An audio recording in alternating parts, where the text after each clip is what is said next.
प्रायोरिटीनं आपण प्रयत्न करावेत अशी आम्ही मुख्यमंत्र्यांना विनंती केली आणि मुख्यमंत्री महोदयांनी सुद्धा मनोज जरांगे पाटलांच्या सोबत आमचा संवाद चालू आहे, प्रतिनिधींच्या ह्याच्यातनं संवाद चालू आहे असं आम्हाला तिथं सांगितलं. मराठा समाजाच्या अनेक विद्वान मंडळींनी म्हणजे वकील महोदयांनी असतील आणि हे सगळे मराठा समाजाचं आंदोलन आजपर्यंत पुढे घेऊन आलेली मंडळी होती. मग यात सातारा, कराड, फलटण, सांगली आणि कोल्हापुरातले हे सगळे बांधव आपले इथं ह्या बैठकीमध्ये होते. आज जो काही निर्णय शासनानं केलेला होता म्हणजे मागासवर्ग आयोगाचा जो रिपोर्ट आज शासनानं स्वीकारलेला आहे त्या संदर्भानंही मराठा समाज बांधवांनी काही प्रश्न शासनाला उपस्थित केले होते. येणाऱ्या काळात जो कायदा होणार आहे त्यात आमच्या मांडण्या, आमच्या भूमिका हे त्यांना सांगितल्या. काही बांधवांनी कुणबी नोंदीच्या संदर्भामध्ये ज्या काही अडीअडचणी सध्या सुद्धा जे काही अधिकारी वर्गांच्या माध्यमातून सुरू आहे त्या बाबतीत मुख्यमंत्र्यांना ते अवगत केलेलं आहे. मुख्यमंत्री महोदयांनी त्याच्यावर सुद्धा काम करतो असं म्हणाले.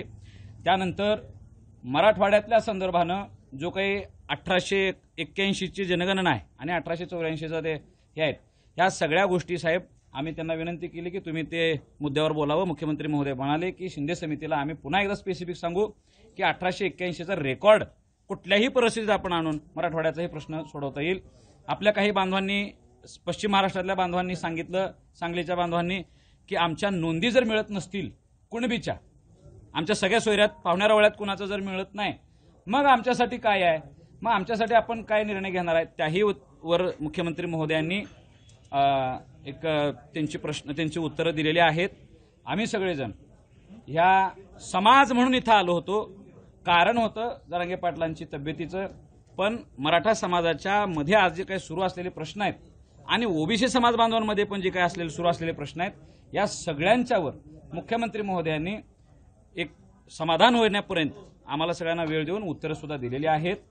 इथलं बहुतांश सगळे मराठा बांधव आरक्षणाच्या त्यांच्या सगळ्या भूमिका आणि त्यांनी करत असलेले कष्ट या बाबतीत सुद्धा त्यांना बऱ्याच गोष्टी दाद दिलेल्या आहेत. अजून आमच्या बऱ्याच गोष्टी होण्याच्या बाकी आहेत. आम्ही काय असं म्हणणार नाही की आज 100% आम्ही समाधान, पण एक पावलं त्यांनी उचललेली आहेत त्यांच्यासोबत आम्ही आहे. आम्ही सगळेजण शेवटपर्यंत आम्ही हा मुद्दा रास्तपणे लावून घेऊ. नाही, 1 तास आता बैठक झाली, नेमकं पाऊल काय त्यांनी उचललं किंवा काय हा स्पेसिफिकली आत्ता सध्यापर्यंत जी काही त्यांनी पावलं उचलली होती त्याच्यात येणाऱ्या अडचणी मराठा समाज म्हणून समाज बांधवांनी त्यांच्या समोर मांडल्या.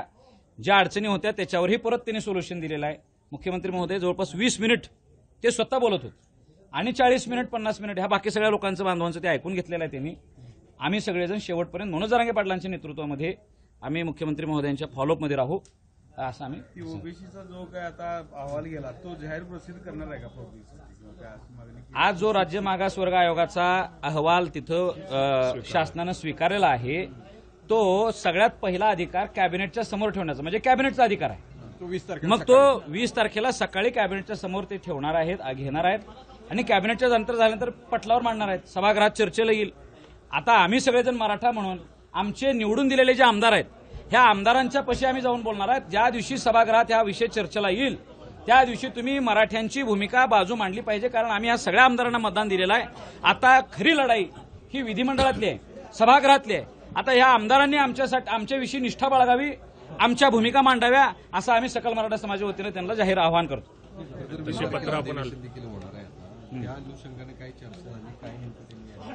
आत्ताच मी सांगितलं की 20 तारखेला हा मुद्दाच चर्चेला येणार आहे. त्या आयोगाच्या संदर्भानं, सगळ्या सोयऱ्याच्या संदर्भानं. आता खरा रोल जो आहे मराठा समाजानं रस्त्यावर लढाई लढून एक लढा जिंकलेला आहे, जवळपास पूर्ण आणलेला आहे. शासन आम्हाला सकारात्मक असं दाखवते, पण खरे कायदे करून घेण्याची जबाबदारी ही लोकप्रतिनिधीची आहे. मग ते कुठल्याही जातीतले असू द्या. आम्ही मतदान जर दिले तर आमच्या भूमिका मांडणं त्या आमदाराचं कर्तव्य आहे. आता आमदार काय करतात ह्याच्यावर मराठा समाज लक्ष ठेवेल. आम्ही आमदारांना आता आमची निवेदनं आमच्या भूमिका मांडू. खरा कायदा जो होणार आहे तो विधिमंडळात होणार आहे. जरांगे पाटील साहेबांची तब्येत खालावलेली आहे, याबाबतीत काही चर्चा झाली आहे का? उपोषण मागे घेणार आहे? बहुतांश सगळ्या आजच्या ह्या मराठा समाजातल्या नेतृत्वानं जरांगे पाटलांच्या तब्येतीविषयीचीच चिंता आधी व्यक्त केली आणि मग नंतर सगळे प्रश्न केलेले आहेत. आमचं असं म्हणणं आहे की गड आला पण सिंह गेला असं होऊ नये.